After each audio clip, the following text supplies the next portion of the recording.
A reader lives 1,000 lives before he dies. The man who never reads lives only one.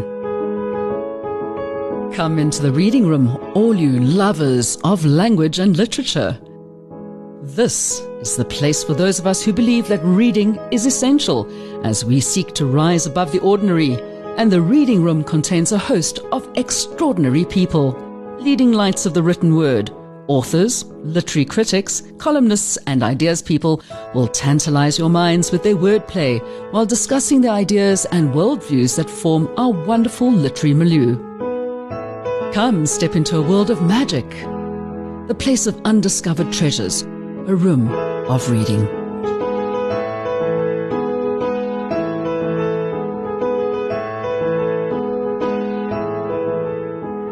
Hi and welcome to the Reading Room. I'm Melanie Walker. Today, we're not going to be talking about some fictional aspect of a country. We're going to be talking about something which is very close to the hearts of people who live in our great country of South Africa.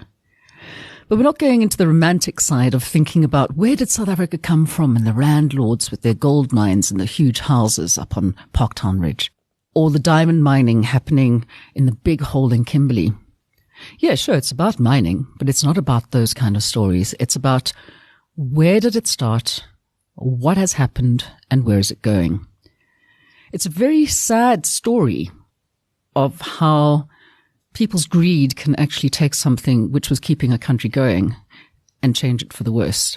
But is there still hope at the end of the tunnel? Has the giant actually fallen?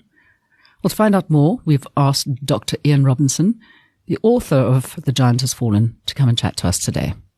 Today we're going on to something a little bit more serious and differently cerebral to what you might have heard on the Reading Room before.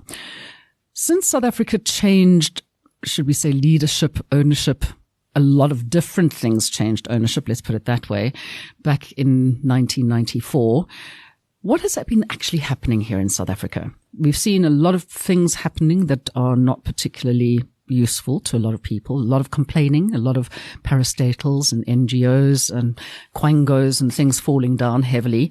But one of the backbones of South Africa has always been mining. So what is happening in the world of mining? Is it all about people disinvesting, about people taking their money out of the country, about the land being raped, about infighting? Well, to tell us a little bit more about whether mining has been coming down in the world, if the giant has fallen, we have Dr. Ian Robinson, who has written the book, Fall of a Giant. So thanks for joining us in the Reading Room. Thanks for having me. Okay, first of all, a bit about yourself. What is your background? I was a geologist. I worked on the South African gold mines at Hartebeestfontein, Stilfontein, and then Allen Ridge in the Free State. And then I got a job at JCI, which was a major mining house. I worked for JCI for about 13 years. I then went to the Minerals Bureau, a government organization, for a couple of years, and subsequently to Rand Mines, another mining house. Rand Mines was part of the Barlow's organization, and it was closed down by Barlow's. So I needed to find a new career, which I started as a mining journalist contributing to the Business Times. Then I went to, after about a year, to Martin Creamer's Engineering News. I was the first mining editor, or the first editor of Mining Weekly, and subsequently went to, after 4 years, SA Mining as editor, and I worked there for about 10 years until retiring. And then in my retirement, I felt I needed a new challenge, so I commenced a PhD at Wits on the evolution of the South African mining industry since 1980. When I'd completed that in 2012, I felt a little bit frustrated because I think university theses are often just placed on a shelf and gather dust. So I decided to convert that into a book, and that's basically my story. Okay, so I'm thinking back to the days I used to go and play in town at Anglo-American. Of course, they were part of like the mining thing with Clem Sunter with his high road, low road thesis. We say that South Africa has taken the high road. Would you say that that is actually true of the mining industry as a whole, especially with the big five no longer being the big five? Well, I think the South African mining industry has disintegrated. I'm actually a great fan of the mining house system. The mining house system played such a huge role in the development of South Africa, development of the South African economy. It was a very efficient system. It was certainly achieved at a huge human cost. Migrant labor, racialism, neglect of the environment, etc. So I think once the ANC came to power, there was no way that they could accept continuation of the white-owned mining houses without making drastic changes. Yes, it wasn't actually feasible in its current form at the time. It wasn't, and not only that, I think there were two factors which spelt the end of the mining houses. Globalization and politicization.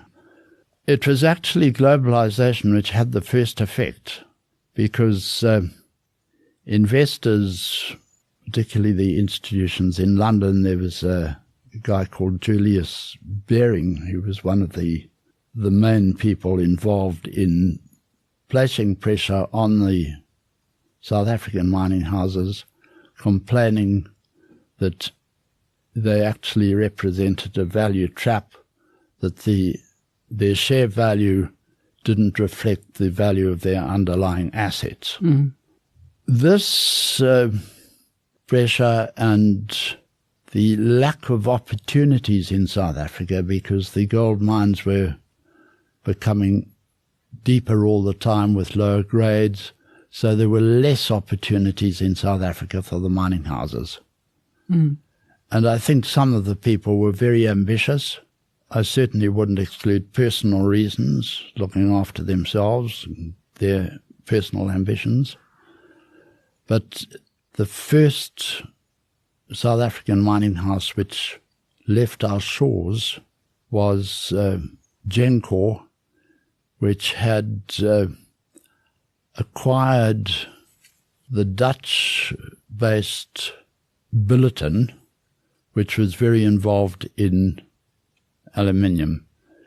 They needed to find a source of alumina, which is the starting material for aluminium smelting, because Gencor had decided to build a massive new smelter, aluminium smelter, at Richards Bay, and they needed to have the feedstock. And Billiton produced alumina, the feedstock for the aluminium smelter, and they decided they wanted to buy Billiton, which was owned by Shell. They had, for a period, shown an interest in coal, but it wasn't really part of their core business, so they decided they were quite happy to sell it.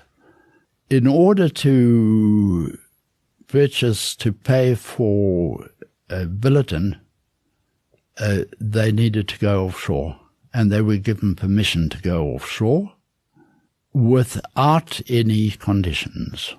Subsequently, Anglo-American had actually said, Julian Ogilvy Thompson had actually stated in the chairman's report that Anglo-American was a mining house rooted in South Africa. Those were his words, rooted in South Africa.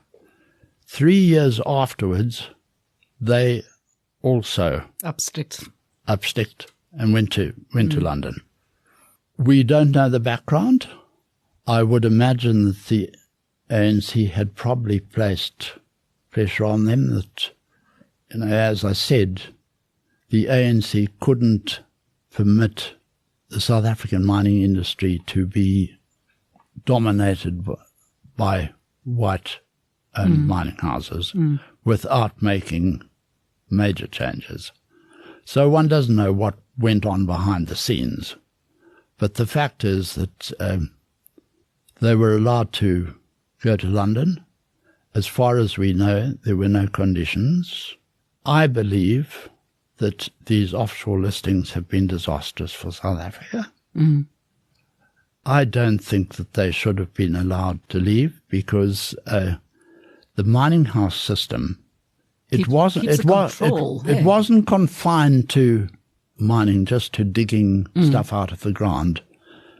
The exchange controls which had been applied after Sharpeville were actually very beneficial for the South African economy, because they forced the mining houses to invest the money they earned from gold, and they earned so much from their gold mining operations.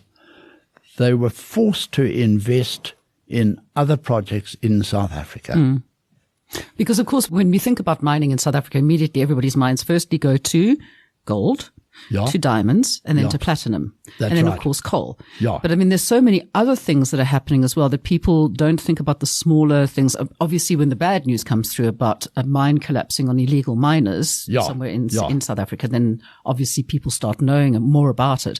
But even the whole thing that happened down where they wanted to go fracking in the Karoo, I mean, that's also part of the whole mining thing. And we're sitting here and thinking, well, are there still any checks and balances being put in place, not just by the government, but by anybody who's involved in actual mining? Are the right environmental studies being done before people are saying willy-nilly, okay, absolutely, because we're quite used to, wherever it is in Africa, overseas, it doesn't matter which country it is, whether it be Britain, America, wherever, Belgium, China, they're all coming here and basically pillaging the whole of Africa. So it's not just something which is happening in South Africa. It's happening throughout. I mean, I know the mining in Malawi and up in Uganda and places like that is also running rampant without any checks and balances. Absolutely. And Impaloma Highveld is an environmental disaster. I mean, there's so much destruction of the water is so polluted. The agricultural land has been polluted. The air is so toxic. And yet this is happening despite so-called legislation which isn't really being applied. Environmental legislation is not actually being applied, that the priority is always being given to mining. But is this then the fault of the people who've taken over the mining houses? And I use the deeltekens, as I like to call them, on either side of that. Or is it part of the government not actually enforcing the legislation that should be looking after the environment? That certainly is the case, that the government is not enforcing the environmental legislation, that they are more concerned with granting mining licenses. One doesn't know the full story, but probably to their friends. There's so many small companies involved in mining now, in mining coal, and mining manganese. And, you know, just to give you an idea, in the year 2000, there were 3 manganese mines in South Africa, all 3 of them owned by companies listed on the Johannesburg Stock Exchange. There are now, I believe, about 22. None of the newcomers are listed on the Johannesburg Stock Exchange. We don't know who they are, but they've been granted licenses. And they're not doing environmental impact studies either? Probably not. No. Probably not.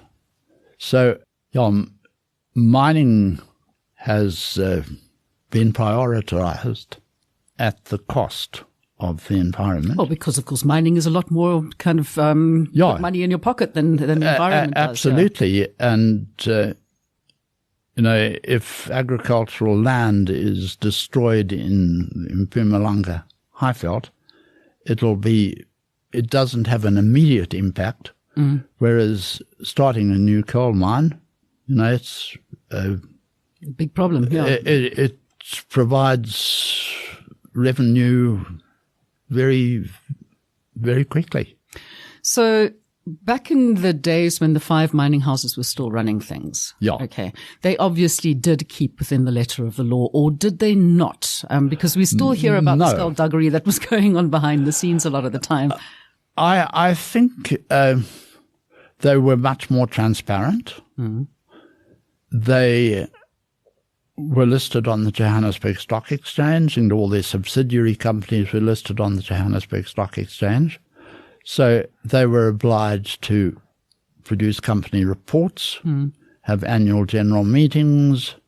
There was scrutiny by analysts and journalists. So there was far more control.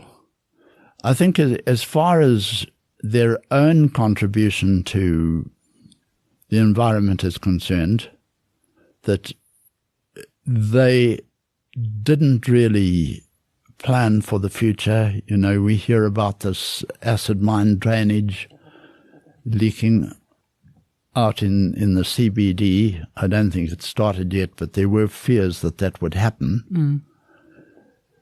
They have also been responsible for the neglect of the environment.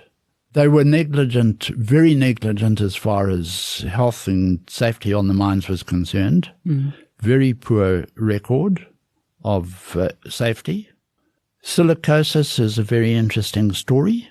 They knew what silicosis was at a very early stage. They knew what caused it. They knew what measures they needed to prevent it. But they didn't apply these measures properly because they were more interested in production. And by applying these measures properly, it would have delayed production. Very interesting book, which I haven't read, but in the early days, the rock drillers came out from Cornwall. And these guys had a very brief life. About 7 years, after about 7 years, they developed silicosis. A lot of them went back to Cornwall to die. There's a cemetery, Redruth in Cornwall. You probably know Redruth, do you? Yeah. I love Cornwall. It's a wonderful place. And apparently there are a lot of these rock drillers, Cornish rock drillers, are buried there. So this silicosis, they made very little progress in about a century. And, you know, that's actually quite criminal the way they behaved. Both the environmental record and health and safety management of the mining houses was shameful. Subpar. Yeah. But there was this transparency, which we don't have now. Yeah. So who's actually basically running things at the moment? I mean, that's the one thing we used to think, okay, fine, we know that Amplats are with platinum mines, and we've got Anglo Gold, who is looking after what certain mines, et cetera, et cetera. Who are the people who are actually kind of trying to at least keep the thing under control? The mining industry has disintegrated. So we have quite a mix. We still have some very powerful foreign-based companies like Anglo-American now, as I said, listed in London, which have important projects in South Africa, like Anglo Platinum, Kumba, Venetia Diamonds. We have still a couple of mining houses. We have what used to be Anglo Val, which is now ARM, Patrice Motsepe.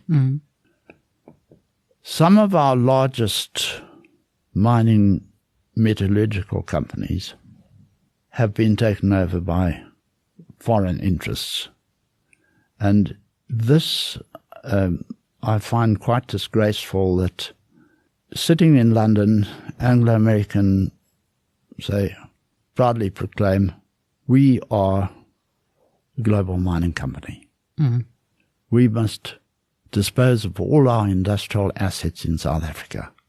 They had spent decades building up world-class industrial projects in South Africa related to the mining industry. The crown jewel, Highveld Steel in vanadium, massive project employing about 3,000 people near Witbank. Who do they sell it to? They sell it to Roman Abramovich, a Russian oligarch with a very dubious reputation, owner of Chelsea Football Club. After 7 years, it's in business rescue. There are some very dedicated people who are trying to keep it going in some form. So the thing which built South Africa, because I mean, you can't think about, Johannesburg wouldn't be here if it wasn't for gold. Okay. Absolutely. Kimberley, other towns, none of that would be there if it wasn't for the mining interests. So even if you're a bleeding heart liberal, you have to understand that somewhere the money has to come from somewhere. Yeah. Okay. So yes, it is a hard pill to swallow a lot of the time when you have these people who are now going out, and we could get into all the mining things, which, and you mentioned the Karoo, but there's also mining that they're trying to do on the West Coast in a wetland area, which is actually a protected area. Correct. And there's nobody turning around and saying, you can't mine there. This is a protected area. Sorry, that's what it means. But they're saying, oh no, of course you can go because there's money involved. Yeah. But none of these things in South Africa would be here if it hadn't been for the fact that everybody else came from overseas and started realizing how rich this country was. Yeah. Okay. Yeah. But everything is imploding. So it doesn't matter how much wealth we have. The wealth is not getting to the people who matter, number one. Okay. And there's nothing keeping the entire structure afloat, if we want to put it like that. I'm thinking now of oil drilling, but that's not the same thing. There's nothing holding it up. So where to from here? I mean, how is there going to be any way of actually saving this giant from falling over completely? Yeah. We do still have enormous resources running out of gold, although we're not actually running out of gold because there's still huge resources, but they are deep. There was a massive drilling program in the 1980s in the Northern Free State, which effectively discovered a new gold field. And that's only being mined on its fringes by the target mine. So we've still got vast resources of platinum and the ferroalloy metals, chrome and manganese. What is particularly sad is that we had a flourishing ferroalloy industry, and this is another issue which I feel very strongly about. We were smelting our chrome and manganese to ferroalloys. You need to actually produce ferroalloys before you can introduce those elements into steel. You can't just put in the raw material.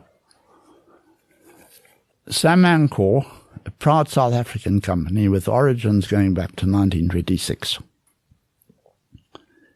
It was owned by Anglo-American and Gencor, which subsequently became Billiton. They decide to sell Samancor. Who do they sell to? They sell to a company called Kermas, headed by Danko Konkar, the richest Croatian in the world, with links to Kazakhstan, with links to a company, ENCR, which has criminal links. Don't know whether you've heard or read of the book Kleptopia.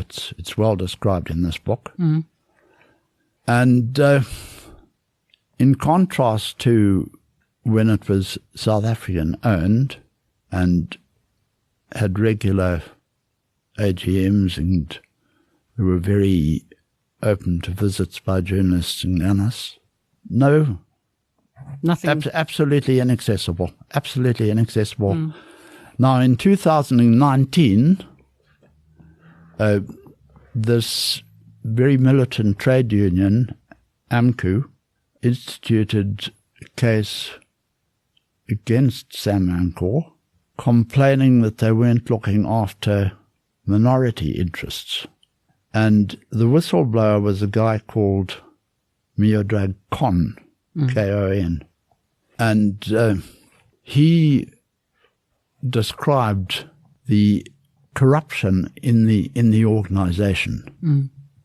So, how could Anglo-American, sitting in London, have sold our South African prime assets to East European, Russian But why? oligarchs? Why? Not just how. Why would they have done Why? that? Why were these transactions were okayed by the competition tribunal? So I'm a great believer, and in my book I quoted Moletsi Mbeki, who I interviewed when I was doing my thesis, Thabo Mbeki's brother, and how important it is for a country to be in control of its own assets. We have sold so many of our prime assets to foreigners. If you have a company based in London, Anglo-American, I have great respect for the standards they set in their mining operations.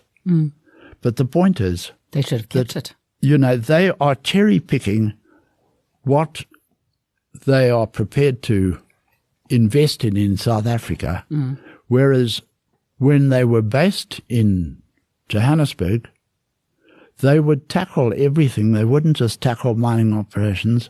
They would tackle beneficiation projects. They would tackle industrial projects. So as much as we should appreciate Anglo-Americans' operations in South Africa, the London-based Anglo-American is They're not selling us out. It's not a substitute for Being on the ground. Yeah. the South African Anglo-American. Our steel industry is now in the hands of ArcelorMittal, owned by Indian, living in London. Apparently he spent more on his daughter's wedding in London than he has in rehabilitating the polluted area around Vonderbijl operation known as Steel Valley. The South African steel industry is operating very old, obsolete plants. The most modern, Saldanha, which I visited, has been closed. Then we have Columbus Stainless Steel, owned by a Spanish company now. I don't know much about them. I think they're probably quite efficient. But the fact is that we don't know what's actually going on there. We don't know whether they are producing grades suitable for South African industry or whether they are mainly concerned with their international interests. Yeah. So, being sold out. Well, is there any hope for the future? I mean, how do we get the mines back into South African hands? I mean, is there any way of doing it, or are we just going to be completely run over by oligarchs? As long as we have these political connections, example, manganese, the largest manganese producer of manganese ore is United Kalahari Manganese. It is the minority owner is a Russian oligarch, Vexelberg. He's only the minority owner apparently because if he was the majority owner, he would be subjected to US sanctions. They happen to be the largest donor to the ANC. And that's what it boils down to, politics. Politics, yeah. Yep. Yeah.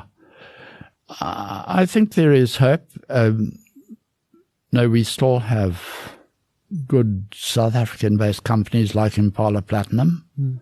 It's told that the new CEO of Anglo is giving more independence to the South African operations. And so we have these huge resources, and hopefully we can claw our way back to being big again. Yeah. Getting back to ferrochrome, Chemours eventually sold out to Chinese interests. So, they are a major competitor from a South African company giving it away to the Chinese. It's crazy. I suppose it only makes economic sense to the politicians and not actually to the people. Yeah.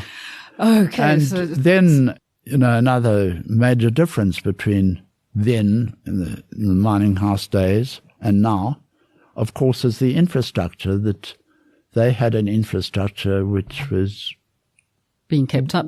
First class. No problems with power, rail system functioning properly. Yeah. So we need to fix our infrastructure, and that will certainly go a long way to improving the situation. The backbone of South Africa, the backbone of the money that came in and still keeps it going. And it's just leaking out, flat out by the sounds of things. Yeah. So hopefully somebody sees some good sense at some stage and turns around and says, okay, enough is enough. We need to get this back again. Well, I think, reading the Business Day yesterday, the importance of the mining industry to South Africa, Anglo Platinum earnings for the last 6 months apparently have halved. And this has a massive effect on the tax base. So the impact of the South African mining industry, both on our economy and socially, these horror stories about illegal mining. Recent one at Angelo settlement near Boksburg.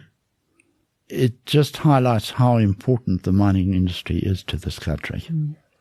Well, if people want to find out more about what is actually going on behind the scenes, obviously they can read your book. Where would they find the book? Where can we get hold of it from?